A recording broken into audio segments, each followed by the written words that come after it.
Have you ever been in a season of life that feels out of control? A steady stream of circumstances that would try to convince you that you're alone, you're unseen, or unimportant, even to God. In the Gospel Luke wrote, he brings us into the world of a widow from Nain, who we can only imagine was feeling exactly like this. Luke describes the day she encountered Jesus. I'll read from chapter 7, verse 11.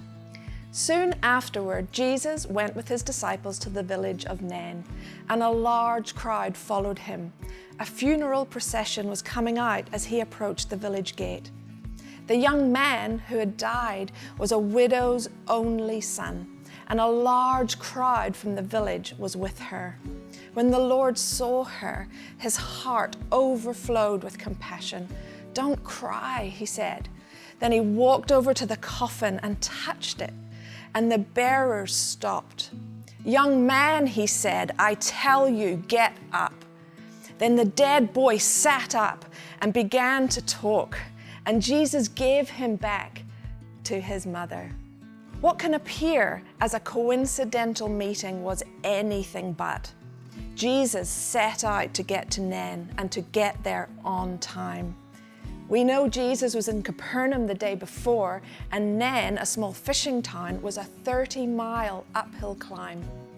But reaching this burial procession before the body went into the ground, getting to this unnamed widow in her time of profound need, was intentional and fueled by compassion. Can you imagine the scene? The crowd following Jesus would have been an excited bunch, full of faith because of the recent miracles they'd witnessed. And right at the gate to Nain, they come upon this procession, this large crowd of villagers, no doubt wailing and crying, fully understanding that the widow had lost everything. What a clash.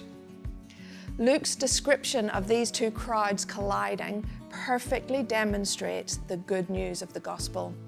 Love pursuing the lost, the supernatural realm invading humanity, life overcoming death. The widow's encounter with Jesus sums up the personal love, mercy, and plan God has for each one of us. No one is too far, no circumstance too far gone. Can I encourage you to take every thought that sounds like despair captive? If doubt and unbelief have crept into any area of your life, even if you have evidence to justify your mindset, choose instead to remember this widow and Jesus' intention to step into her world and turn everything around. Taking those thoughts captive can sound like this. Jesus, I've been feeling hopeless about the situations I'm facing and the path my life has taken.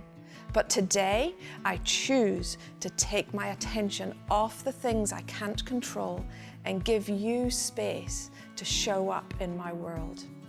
I'm sorry for partnering with doubt and unbelief. I don't want to listen to those lies anymore. I stand on the truth that you are always good, and I receive your faith and hope. I ask for your perfect love to invade my life and for all fear and despair to leave.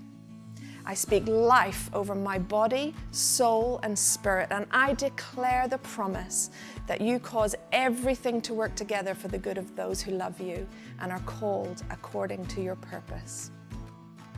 Always remember, if it's not good, he's not done.